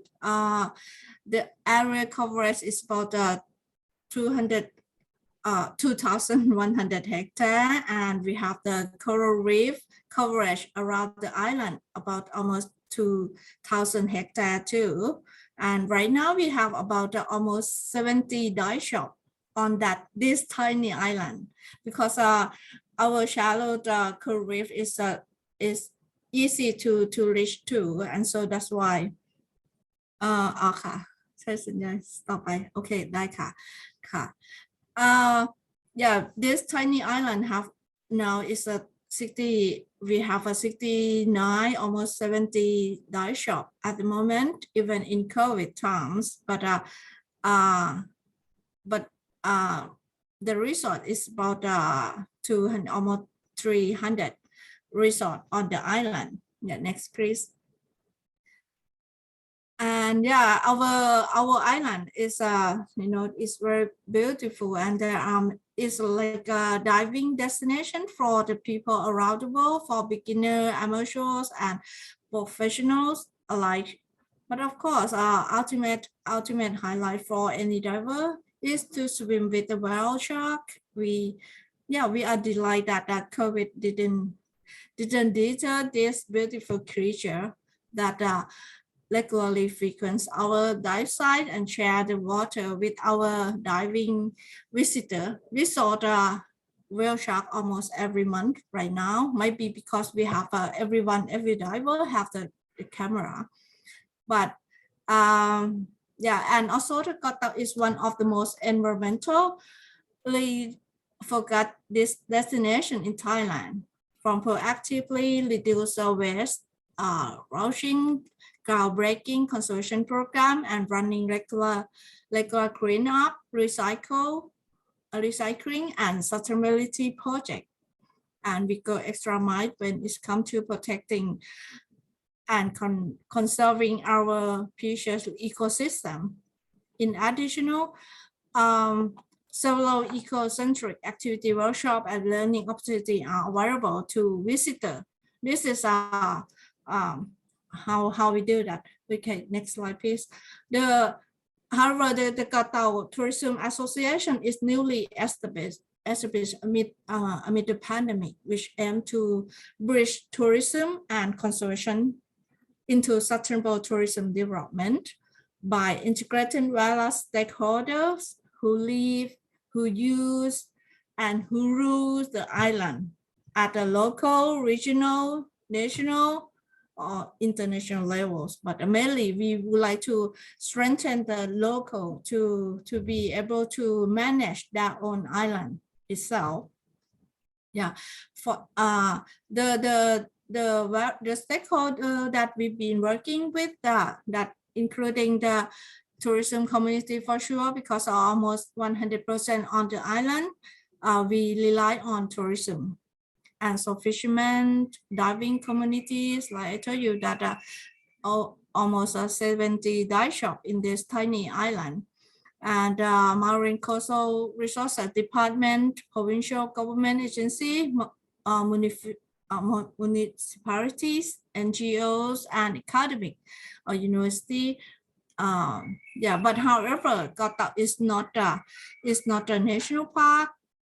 It's not protected area. So we have to manage by ourselves. We try to prove, for me, like, okay, I learned a lot from, I got experience from many NGOs, international NGO. I realized that how important of this island in terms of the ecosystem or the biodiversity.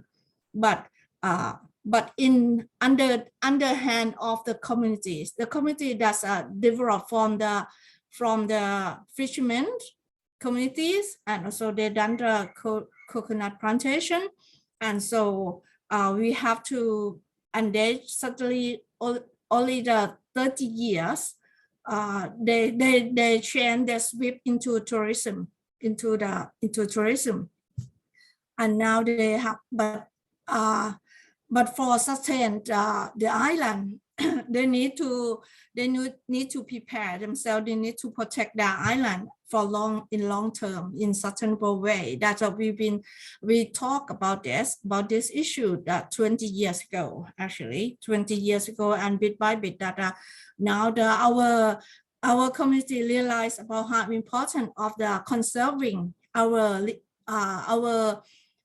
economic capital or marine resources on the island. But however, and also that we have many small groups that been working for conservation. We have the diving communities. We have a Koh Tao Thai diver teams now. We done a lot of work along with the DMCR or Department of Marine and Coastal Resources. We done the coral restoration. We done the coral reef monitoring together. They train us how to do the coral transplantation or the coral restoration. And also now we for the dive shop or for the diver or in the instructor on the island, we have many nationalities. But however, we would like this community is very important for us, because they are the one who see the sea, the underwater every day. So we would like to training them or the less increase their knowledge, to understand about why we have to conserve this capital. And however, that okay, we train them a lot because they come from various background. They're not scientists for sure. Some people don't know that coral is an animal, not plant. They thought it's a plant, it's not animal, that kind of thing. So we last 3 years, we trained them a lot. You know, together with the MCR, we invited many academic people come to Ireland and teach them and train them. And however, that but this is another wicked point as well, that wicked point or not, because even we have the DMCR support us, but not enough.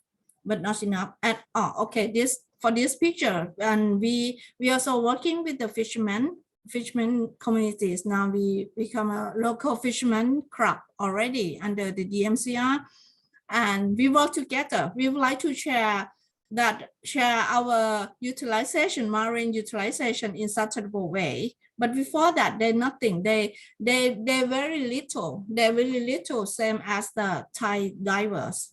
You know, they're very little, no voice at all. But now we strengthen them and build them capacity and make them feel proud of their occupancy, and let them concerned about the conservation. And now we work together, because before that, the fishermen will because the divers from many countries, they quite like they come from other country, from Western country, but they blame the fishermen that why you fish here, because I'm driving, you know, and this I don't want to see the fishing boat allow that kind of thing. But hang on, but right now, just last year, that we realized that okay, no more talk like this, because you have to respect their livelihood too.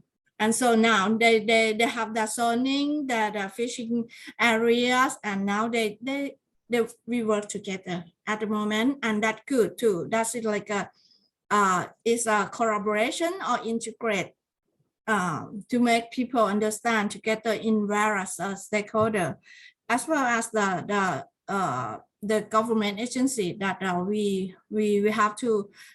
They don't know everything. We have to educate them as well. But however, that the thing that we still lack of, actually I'm quite impressed the coral triangle work. You know, I like to have that kind of thing on this small island, this tiny island.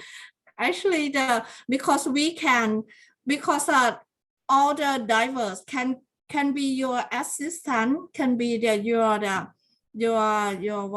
your research assistant, you know, because they for sure that they don't have the knowledge enough to do whatever that you present before this, you know, have the output and methodology, that kind of thing. But you can train them and make them to be your assistant, because at the moment we lack of data. Even okay, for the tourist sector, we need the information for manage as well, to promote or to manage the island. So I think it would be great if in the future for the collaboration, I think for the island is okay. We try to be the locally managed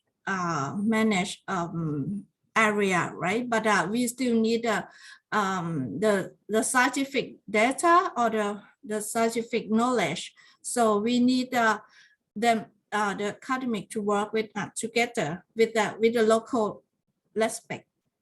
I think that okay, for Koh Tao, we welcome for young marine scientists to Koh Tao. Okay, these are the sorry for wrong. Thank you very much, Kulada. Yeah, thank you very much. So I have to move to our young scientists network to follow Kulada talk. May I invite Dr. Abe Wu Saopin? Yes, please.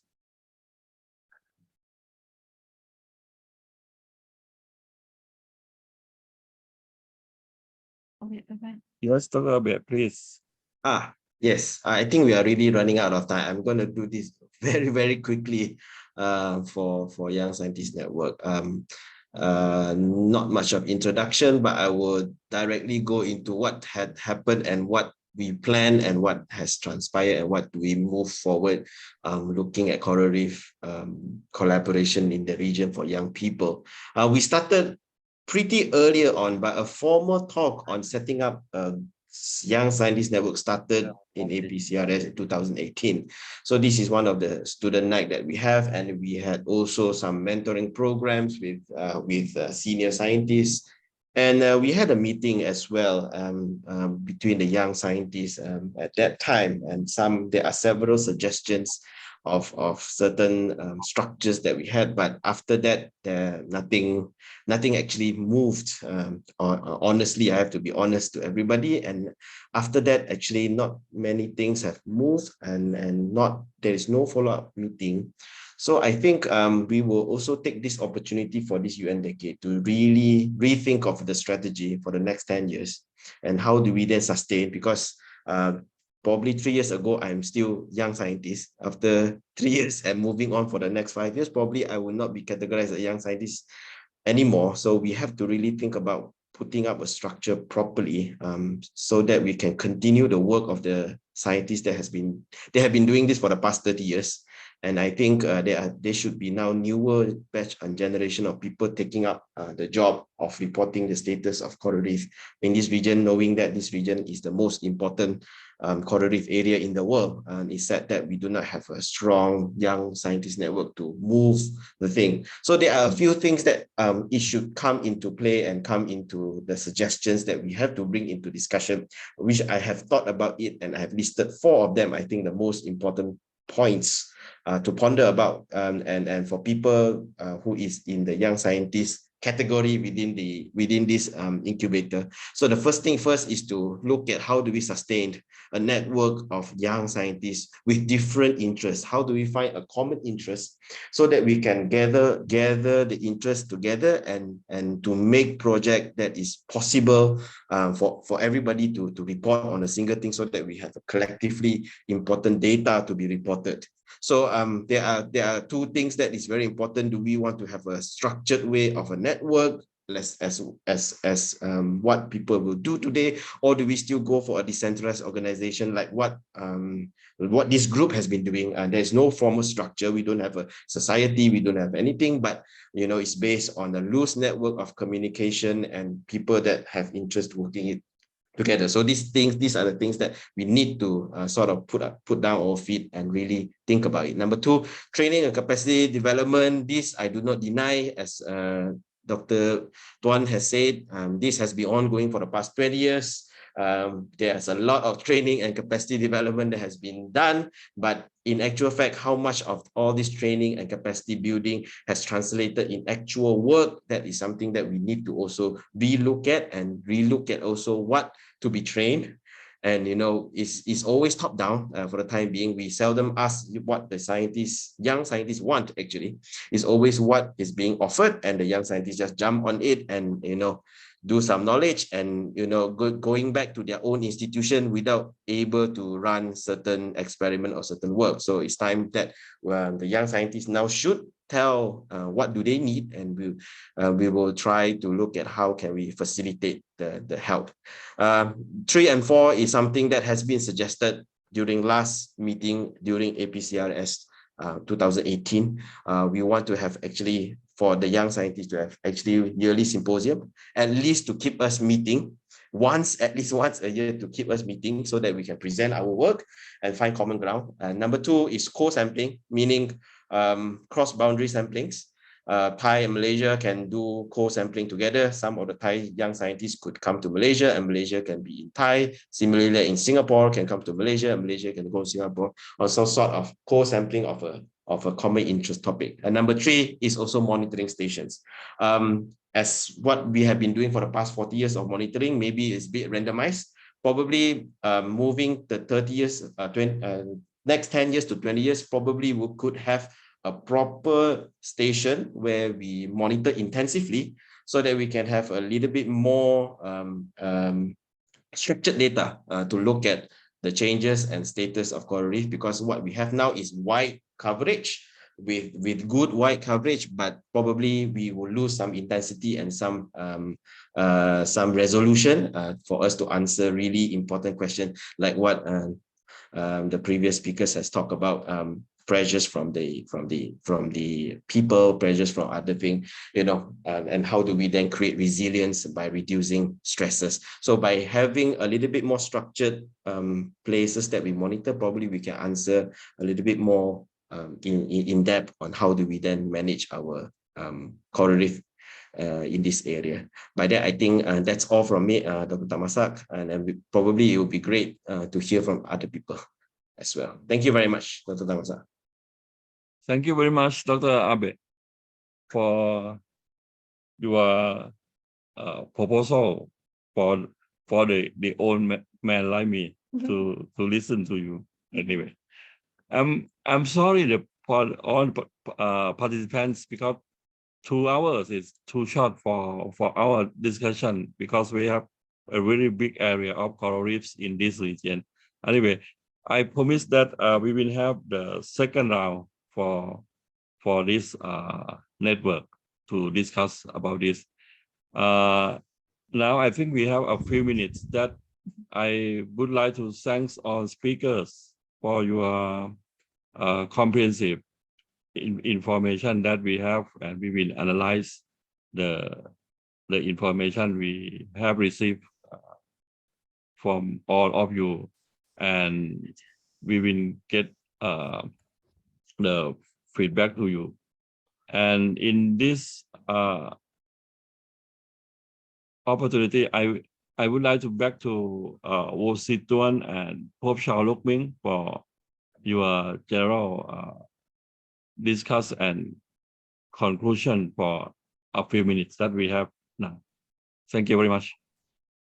Yeah, thank you, Tamasak. Can ask me to have do not ask me to have a conclusion, because we are in the beginning. Tamasak, agree with me? Sure. Yeah, I think it's very good opportunity for us on related people, not only scientists, coral reef scientists, to meet together.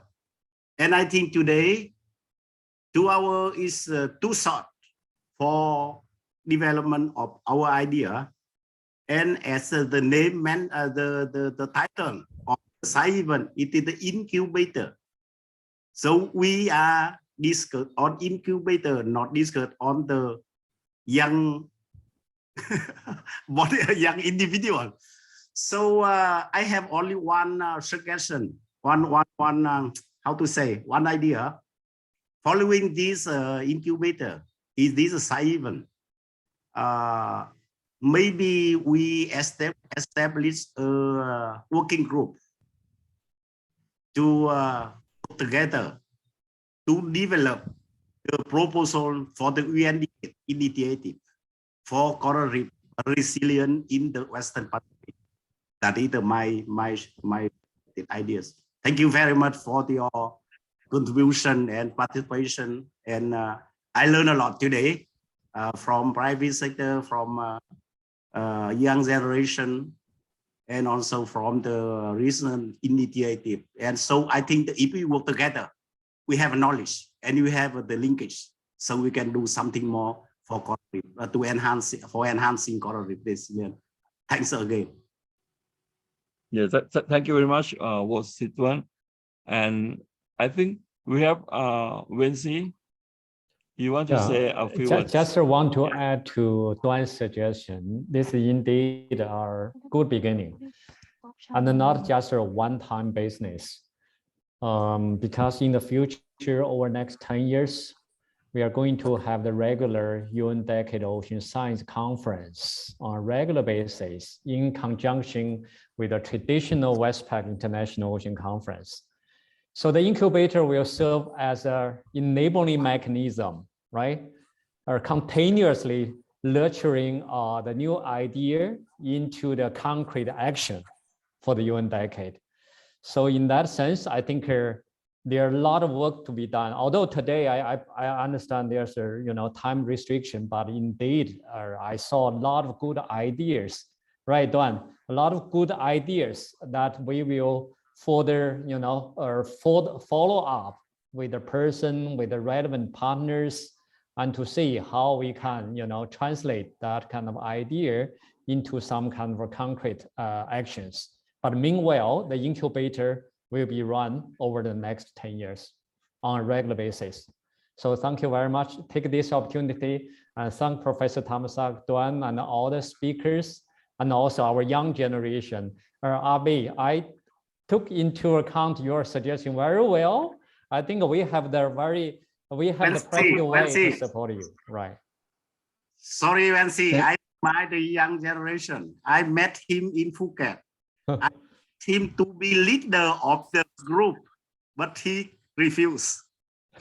Okay, remember? Yeah. Thank you very much, Vancy. So I think we should formally close by, I would like to invite Prof. Chao Lok Ming to say a few words for closing this incubator. A few words. Well, I think having meetings like this and sharing information is very nice to really be in touch with what is going on in the region.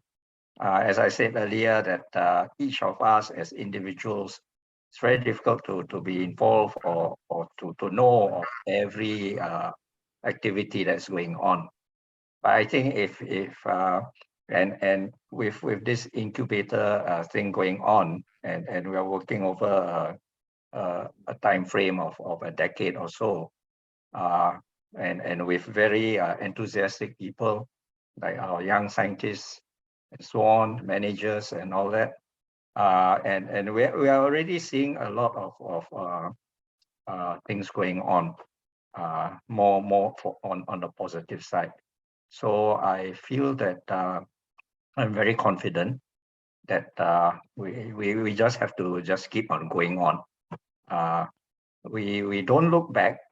We look back only for the experience, but it will be very important for us to work on those as we move forward into the future. And I'm very confident that coral reefs will still be there for the young scientists to look at and work on. Thank you very much. Thank you very much. And I would like to thank all speakers and all participants today.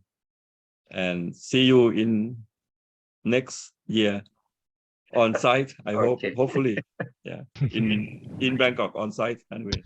Yeah, thank you,ขอบคุณนะครับ Okay, thank you,ขอบคุณมากครับ Bye, thank you very much. Bye.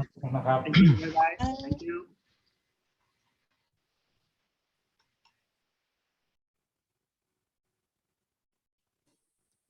Thank you.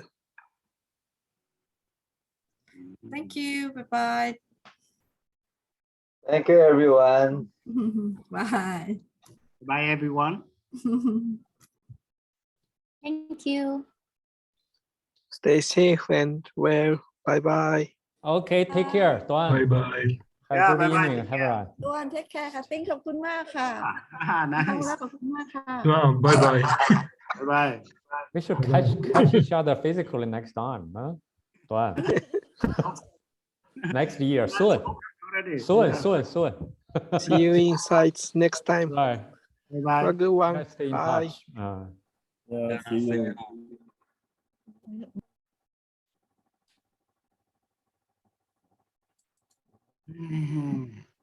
Let's see.